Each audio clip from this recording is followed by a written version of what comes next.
சுவாமிநாதன் எப்படி பார்க்க வேண்டியிருக்கிறது? எதிர்பார்ப்புகள் பூர்த்தியாகி இருக்கு அல்லது பூர்த்தி செய்யப்பட்டு விட்டது அப்படின்னு எடுத்துக்கலாமா? நிச்சயமா காங்கிரஸ் கட்சி தொடர்ந்து எதிர்பார்ப்பு அப்படின்னு அவர்களுக்கு இருந்தது ஆட்சியில் பங்கு, அதிகாரத்தில் பங்கு. அதற்கு எந்த விதமான இதுவும் வாய்ப்பே இல்லை என்று முதல்வரே தொடர்ந்து தெளிவுபடுத்தி இருந்தார். அதற்கு அடுத்ததாக அவர்களுக்கான ஒரு எதிர்பார்ப்பு என்பது 40 இடங்கள் 39 இடங்கள் என்பதாக இருந்தது.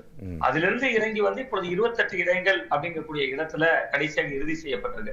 சோ காங்கிரஸ் கட்சியினுடைய எதிர்பார்ப்பு பூர்த்தி அடைந்து விட்டதா அப்படின்னா, அந்த கூட்டணி உறுதி செய்யப்பட்டவுடன் மாணிக்கம் தாகூர் அவர்கள் போட்ட அந்த முகநூல் பதிவு நீங்க கூட சுட்டிக்காட்டீங்க, அதுவே ஒரு மிகச்சிறந்த ஒரு உதாரணம்.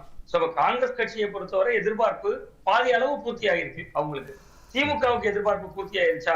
ஒரு குறைவான தொகுதிக்குள்ள அடக்கிட்டாங்கன்னா நம்ம காங்கிரஸுக்கு கொடுத்த 28ஓட மட்டும் பொருத்தி பார்க்க வேண்டியதில்லை. காங்கிரஸ் வெளியேறிவிட்டால் எப்படி எதிர்கொள்வது என்கிற ஒரு பதற்றத்தோடு தேமுதிகவை உள்ள கொண்டு வந்தது. தேமுதிகவுக்கு கொடுக்கக்கூடிய ஒரு ராஜ்யசபா எம்பி. அது மட்டும் இல்லாம ஒருவேளை காங்கிரஸ் வெளியேறிவிட்டால் நமக்கு இன்னும் பக்கபலமாக இருக்க வேண்டும் என்பதற்காக நேற்று வரை பாஜகவினுடைய பேச்சையெல்லாம் கேட்டதாக தானே ஒப்புக்கொண்ட ஓபிஎஸ் அவர்களை திராவிட முன்னேற்ற கழகத்தில் இணைத்தது. ஓபிஎஸ் என்று நான் சொல்வது ஓபிஎஸ் தரப்பினுடைய இருந்து கூடவே இணைந்த ஒருத்தநாடு வைத்தியலிங்கம் அவர்களாக இருக்கலாம், மனோஜ் பாண்டியன் அவர்களாக இருக்கலாம், கிட்டத்தட்ட ஒரு 3-4 சட்டமன்ற உறுப்பினர் உசிலம்பட்டி ஐயப்பனா இருக்கலாம். இவர்களுக்கெல்லாம் வாய்ப்பு கொடுப்பதாக இருந்தா திராவிட முன்னேற்ற கழகத்தினுடைய தொண்டர்களுக்கான இழப்பு இருக்குல்ல. இங்க காங்கிரஸ் திமுக அந்த உறவு சுமூகமாக முடிந்து விட்டது. பட் அந்த உறவுக்கு பின்னால் இருக்கக்கூடிய மனத்தாங்கல்கள் இருக்கும்ல. நீங்க திமுக இழந்திருப்பது என்பது கூடுதலாக 3 தொகுதிகள் அப்படின்னு நம்ம பார்த்தோம்னா 3 இல்ல. நிச்சயமா தேமுதிகவை உள்ள கொண்டு வந்ததுக்கு காரணம் காங்கிரஸ் கட்சி. நீங்க சொல்லலாம் இல்ல ஒரு அணியாக அவர் கட்டமைப்பதை வலுப்படி வெற்றி கூட்டணி தானே. 19 வெற்றி, 21 வெற்றி, 24 வெற்றி. சோ நம்ம இப்படி சொல்றதுனாலயே அதிமுக பலமா இருக்கானா? அதுவும் இல்ல. அதிமுகவை விட ஒரு வலுவான அணி ஏற்கனவே திமுக வசம் இருந்தது. சோ காங்கிரஸ் கட்சியை பொறுத்தவரை எதிர்பார்ப்பு பூர்த்தியாக இருக்காங்கன்னா 25 - 28 3 இடங்கள். இந்த 3 இடங்கள் தான் அவர்களுக்கு இலக்காக இருந்துச்சுன்னா சோனியா காந்தி அவர்கள் ஒரு போன் செஞ்சு முக ஸ்டாலின் அவர்கள்ட்ட பேசியிருந்தாலே ஒருவேளை சுமூகமாகவே இது கிடைத்திருக்கும். நீங்க இவ்வளவு போர்க்கொடி தூக்கி இவ்வளவு எதிர்ப்பு தெரிவித்து கிரவுண்ட்ல ஜெல்லாக விடாம தடுத்து நீங்க ஒண்ணுமே இல்ல சார். மதுரையில தளபதி அங்க இருக்கக்கூடிய மாவட்ட செயலாளர் அவர்களுடைய தொகுதி மதுரை வடக்கு, அந்த தொகுதியை தானு போஸ்ட் விடுறாங்க காங்கிரஸ்காரங்க. நாளைக்கு மதுரை மாவட்டத்துக்கு உட்பட்ட பகுதிகளில் ஒரு 2 தொகுதியோ ஒரு தொகுதியோ காங்கிரஸ் வாங்கிட்டாங்கன்னு வச்சுக்கோங்க. மதுரை வடக்கு கூட சொல்றேன். எந்த அளவுக்கு உணர்வுபூர்வமா திமுக வேலை செய்யும். சரி, விருதுநகர்ல மாணிக்கம் தாகூரோட ஒரு நேற்று பதிவு போட்டிருந்தாங்க. இன்றல்ல என்றாவது ஒரு நாள் அப்படின்னு ஒரு பெரிய காரை ஒரு சின்ன பையன் சின்ன காரை வச்சு பாக்குற மாதிரியான ஒரு விஷுவல் போட்டிருந்தாரு பேஸ்புக்ல. விருதுநகர் மாவட்டத்துல மொத்தம் இருக்கக்கூடிய தொகுதியில ஏதோ ஒரு தொகுதி திராவிட முன்னேற்ற கழகம் அந்த மாணிக்க தாகூருக்கு செல்வாக்கு இருக்கிற பகுதியில போட்டிட்டா மாணிக்க தாகூர் எவ்வளவு வேலை பார்ப்பாரு. அவங்க கிரவுண்ட்ல ஏன் இவ்வளவு முரணை ஏற்படுத்தினாங்க? திமுக மீது நான் தவறு சொல்ல விரும்பல. காங்கிரஸ் ஏன் இவ்வளவு விடாப்படியாக இருந்து நீங்க உங்களுக்கு 3 சீட்டு தான் இலக்கு, நீங்க விஜயமே போய் ஏமாத்திட்டீங்க. நம்பகத்தன்மை முற்றிலும் சிதைந்து விட்டது. நீங்க நேற்று மாலையில தான் வந்து கூட்டணி அறிவிக்கிறாங்க. ஆனா மத்தியானம் விஜய் பேசுறாரு, காலையில 11 மணிக்கு விஜய் பேசுகிறார். தஞ்சாவூர்ல பேசுறப்ப ஜனநாயகன் படத்துக்கு நன்றி சொல்கிறார். பட்டும் பராமலும் சொன்னாலும் கூட முதல்வர் மு க ஸ்டாலின் அவர்கள் அந்த விஷயத்தில் எனக்கு உதவினார் என்று நன்றி சொல்றார். மற்றும் சிலர்லாம் குரல் கொடுத்தாங்கன்னு இந்த சினிமால போடும்போது நடிகர் நடிகைகள் பேரை போட்டு மற்றும் பலர் நடிப்புன்னு சொல்லுவோம். அது மாதிரி மற்றும் பலர்ல ஒருவராக இன்னைக்கு ராகுல் காந்தியை மாற்றி இருக்கிறார் விஜயம்.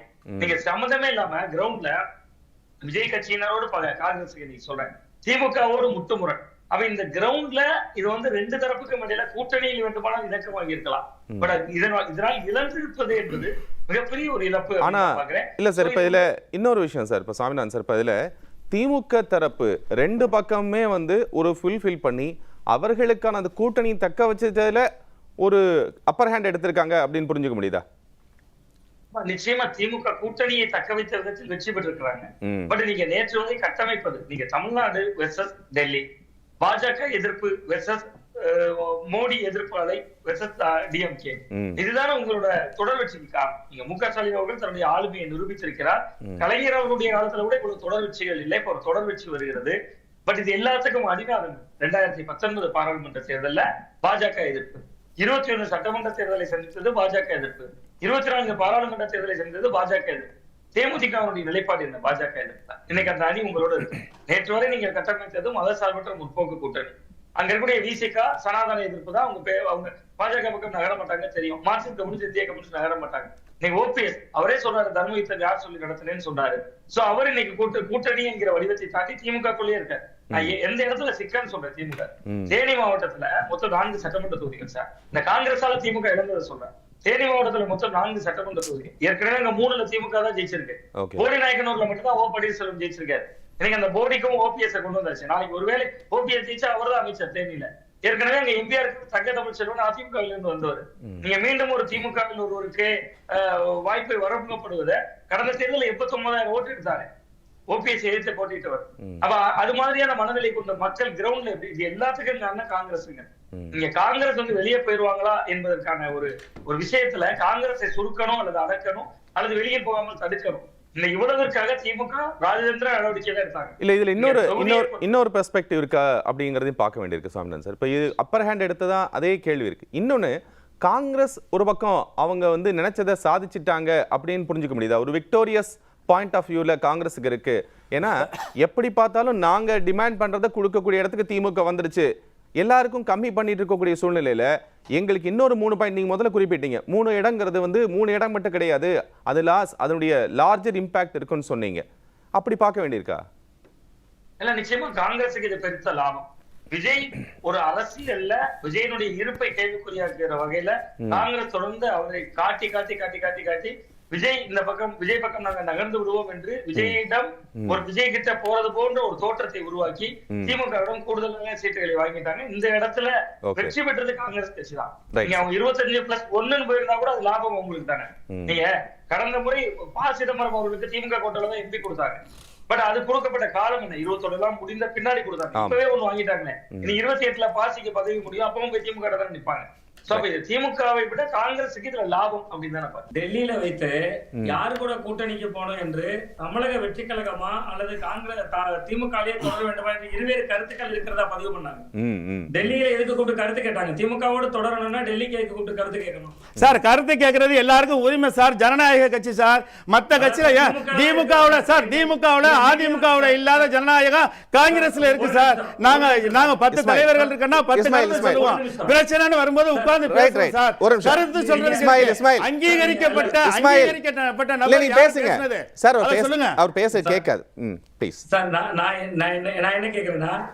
மீடியாவை பத்தி குறிப்பிட்டதுனால நான் கேட்கிறேன். டெல்லியில கூப்பிட்டாங்கல்ல, எதுக்கு கருத்து கேட்கணும்? திமுகவோட தான் தொடர போறீங்க, எத்தனை சீட்டு வேணும்னு கேட்டாங்க சார். நீங்க பக்கத்துல வந்து உட்கார்ந்தீங்களா? அதாவது தமிழக வெற்றி கழகத்தோட நீங்க கூட்டணி சேரன்னு கேட்கலாம் சார். நான் டெல்லியில இருந்தேன் சார். அந்த கூட்டம் அந்த டெல்லியில நான் இருந்தேன். நான் பேசிக்கிறேன். வெளியில் வந்தோன்னு கொடுத்த பேட்டி என்ன சார்? வெளியில் வந்தோன்னு கொடுத்த பேட்டி என்ன? வெளியில என்ன சொல்லிருக்காங்க சார்? 1000 பேர் எங்களோட கூட்டணிக்கு பேசுவாங்க. 1000 இஸ்மாயில் அவர் என்ன சொன்னார் தெரியுமா? இருவேறு கருத்துக்கள் இருக்கின்றன, நாங்க பேசி ஹைகமாண்ட் டிசைட் பண்ணோம் அப்படின்னு சொன்னார். ப்ளீஸ் ஒரு நிமிஷம் அவர் பேசுற. சுவாமிநாதன் சார் அதுதான் சொல்லுவாங்க சார். இருவேறு கருத்துக்கள் இருக்கின்றன, நாங்க தலைமை முடிவெடுக்கும் சொன்னாங்க. அப்ப இருவேறு கருத்துக்கள் இருக்கின்றன, ஏன் அவங்க அங்கீகரிக்கணும்? நீங்க அதான் சொல்ற, காங்கிரஸ் தன்னையும் ஏமாற்றி தமிழக வெற்றி கழகத்தையும் ஏமாற்றிருக்காங்க. இதுல நீங்க நாளைக்கு ஃபியூச்சர்ல இன்னொரு கூட்டணி அப்படி பார்க்க வேண்டியிருக்கா? அப்படி பார்க்க வேண்டியிருக்கா சுவாமிநாதன்? அதாவது தமிழக வெற்றி கழகம் தான் டிசர்விங்கா இருந்துச்சா இல்ல காங்கிரஸ் டிசர்விங்? இதுல ஒரு சின்ன கன்ஃபியூஷன் இருக்கதா நீங்க பாக்குறீங்களா? யாரு அதுக்காக வெயிட் பண்ணிட்டு இருந்தா? இலவு காத்த கிளின்னு சொல்லி இஸ்மாயில் அவர்கள் சொல்கிறார்கள். அது நிச்சயமா விஜய் தரப்பு தான் பெரும் எதிர்பார்ப்போடு இருந்தாங்க. இது நேர்மையான பதில். இதான் நேர்மையான பதில் சார். ஒரு இல்ல, அது முடிச்சிரேன் சார். விஜய் தான் பெரும் எதிர்பார்ப்பில் இருந்தார் ஒன்று. ஆனா இங்க சீட்டு வலிமையை கூட்ட வேண்டும் என்பதற்காக கரூர் ஒரு துன்பியல் சம்பவம் சார், பயங்கரமான துன்பியல் சம்பவம். அதுல விஜய் களத்துல நிக்கல, போயிட்டாரு. அது களத்தில் விஜய் நின்றுதான் இன்னைக்கு அவரால் ஒரு அணி அமைத்திருக்க முடியும். ஆனா அந்த கரூர் துயர சம்பவத்துக்கு முதல்வர் மு.க. ஸ்டாலினுக்கும் அழைத்து பேசுகிறார் ராகுல் காந்தி அவர்கள். மு.க. ஸ்டாலின் யாரை குற்றம் சொல்றாரோ அதே விஜய் அவர்களுக்கும் அழைத்து. மு.க. ஸ்டாலின் யாரை குற்றம் சொல்லல சார். மு.க. ஸ்டாலின் யாரை குற்றம் சொல்லல சார். எப்படிப்பட்ட ஒரு தலைவன் ஒரு கூட்டத்தில் எந்த ஒரு தலைவரும் தன் தொண்டனை இறக்க வேண்டும் என்று நினைக்க மாட்டான். அப்படி ஒரு கருத்தை தவறா பண்ணாதீங்க. அதான் சார், தமிழக அரசுடைய காவல்துறையினுடைய தரம் என்ன? தமிழக வெற்றி கழகம் சரியான முறையில தண்ணி வைக்கல, ஆம்புலன்ஸ் வசதி வைக்கல, இதான விமர்சனம். அப்ப நீங்க மு.க. ஸ்டாலின் மேல ஏன் சார் குற்றச்சாட்டு சொல்றீங்க? அதுக்கு அவர் பதில் சொல்லிட்டார் சார். நீ திமுக இல்ல. அதான் சார் நான் சொல்றேன் சார், கூட்டணி அதாவது திமுக காங்கிரஸ் திமுக கூட்டணி உறவில் காங்கிரஸ் திமுக கூட்டணி உறவில் இருக்கு. விஜய் அவர்களுக்கு ஏன் அழைத்து பேசணும்? இது ஒரு சிம்பிளான கேள்வி. விஜய்க்கு ஏன் அழைத்து பேசணும்? அது ஒரு கட்ட சீட் ஆகலையா? அது ஒரு கட்ட சீட் ஆக. அதுதான் சார். ஆமா, விஜய் ராகுல் காந்தி அவர்கள் எப்பொழுதுமே பாதிக்கப்பட்டவர்களின் பக்கம் நிற்பார், ஜனநாயகவாதி. இறந்து போன 41 பேர் குடும்பத்துக்கு போன் பேசியிருக்கணும். நீங்க விஜய்க்கே பேசணும். நீங்க ஒரு மாநிலத்துல அரசியல் என்ன, திமுகவா தாவேகாவான்னு கேட்கிறாரு விஜய். அப்ப நீங்க ஒண்ணுல திமுக பக்கம் நிக்கணும் அல்லது தாவேகா பக்கம் நிக்கணும்.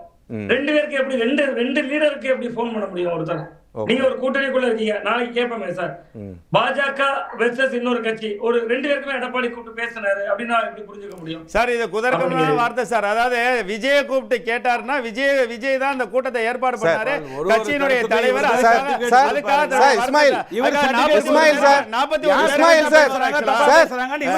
ஒவ்வொருத்தரும் மாத்தி மாத்தி பேசி இருக்க முடியாது. சும்மா இருங்க சார். ஒரு விவாதத்துல நீங்க பேசுங்க, நீங்க பேசும்போது இவர் வந்து கரெக்ட் தப்புன்னு சொல்லணுமா? அடுத்தவங்க பேச போகும்போது விட மாட்டீங்க. நீங்க உங்களுடைய கொள்கையை அவர்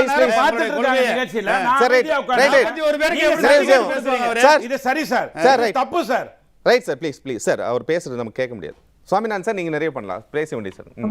அதுதான் சார். அதாவது காங்கிரஸ் கட்சியை பொறுத்தவரை அவர்களுக்கு லாபம், கூடுதல் சீட்டு கிடைத்தது என்பது லாபம். ஓகே. பட் என்னன்னா இருவேறு கருத்துக்களே இல்ல, திமுகவோட தான் தொடர்ந்து பேசிட்டு இருந்தோம் அப்படிங்கிறது வந்து திமுக உறுதியா இருந்தாங்க. 25 இடங்களுக்கு மேல கொடுக்கவே கூடாதுங்கிறது உறுதியா இருந்தாங்க. அந்த இடத்தில் திமுகவும் இறங்கி வந்திருக்கிறது, 28 ஆயிருக்கிறது. காங்கிரஸுக்கும் லாபம், திமுகவுக்கு இது எந்த அளவுக்கு லாபம் என்பது ஒரு 3 சீட்டை இழந்திருக்கிறாங்க. அதை விட முக்கியமா தேமுதிக உள்ள வந்தது. நீங்க சொல்லலாம் சார், மாற்று கட்சிகள்லாம் நம்பி வராங்க, ஏத்துக்கிட்டு வராங்க அப்படின்னு சொல்லலாம். ஓபிஎஸ் யாரு? நேற்று வரை பாஜகவின் கடைக்கன் பார்வைக்காக காத்திருந்தார். அவர் என்ன சொன்னார்? கடிதம் பொதுவெளியில வந்துச்சு, அவருடைய கடிதம் பொதுவெளியிலே தான் வந்துச்சு. உங்களை பார்த்தால் பாக்கியமாக நினைப்பேன். ஒரே நாள்ல நம்ம பிஜேபியை கேட்கிறோம்ல, நான் பிஜேபி விமர்சிக்கிறேன். பிஜேபி ஒரு வாஷிங் மிஷினா, இன்னைக்கு திமுக கூட்டணி ஒரு வாஷிங் மிஷினா? அப்ப எல்லா கட்சிகளும் ஒன்றாகத்தான் தேர்தல் அணுகுமுறைக்குள்ள போயிட்டாங்க. நம்ம அதற்கு ஒரு வடிவம் கொடுத்துக்கிறோம், அவ்வளவுதான். இல்ல சாமிநாதன் சார், எனக்கு நிறைவா உங்ககிட்ட ஒரு கேள்வி. இப்ப இந்த ஃபர்ஸ்ட் இவங்க வந்து ஐயுஎம்எல் உள்ள போனப்போ வந்துன்னா அவர் வெளியே வந்து அவர்கள் செய்தியாளர் சந்திப்புல எண்ணிக்கை கொஞ்சம் தியாகம் பண்ணிக்க சொல்லியிருக்கிறாங்க அப்படின்னு சொல்லி ஒரு வார்த்தை சொன்னாங்க. இப்போ எங்க நம்முடைய எண்ணிக்கை குறைவாக விடுமோ அப்படிங்கறதுக்கான ஒரு ஸ்டாண்டா வந்து இந்த நிலைப்பாடு காங்கிரஸ் இருந்ததா ஒரு விமர்சனம் இருக்கு. இது வந்து என்னுடைய கருத்துல ஒரு விமர்சனம் இருக்குது. அப்படி பார்க்க வேண்டி இருக்கிறதா? ஜஸ்ட் ஒரு வியூ தான். நிச்சயமா சார். நீங்க பழைய வரலாறு அதானே சார். 2011 63 போட்டி போடுறாங்க, 16 41 போட்டி போடுறாங்க, 21 25 சீட்டை போட்டி போடுறாங்க. கே.எஸ். அழகிரி அவர்கள் அந்த கட்சியில அந்த சீட்டை வாங்கிட்டு கண்ணீரோட பேட்டி கொடுத்தாரு. அங்க உள்ளரங்கத்துல பேட்டி நான் சொல்லல, இவ்வளவு குறைவா நம்ம வரலாற்றுல போட்டிட்டதே இல்லைங்கிறாங்க. கம்யூனிஸ்ட் கட்சிகள் தான் கடந்த கேபாலகிருஷ்ணன் இருக்கும் போதே சொன்னாங்க. சோ அப்ப இயல்பாகவே திமுக இன்னைக்கு கொஞ்சம் முன்னணியில தான் இருக்கு. அதிமுக பாஜக அணியை விட, விஜயை விட இன்னைக்கு திமுக முன்னணியில தான் இருக்கு. அப்ப திமுக இயல்பாவே என்ன நினைக்கிறாங்க?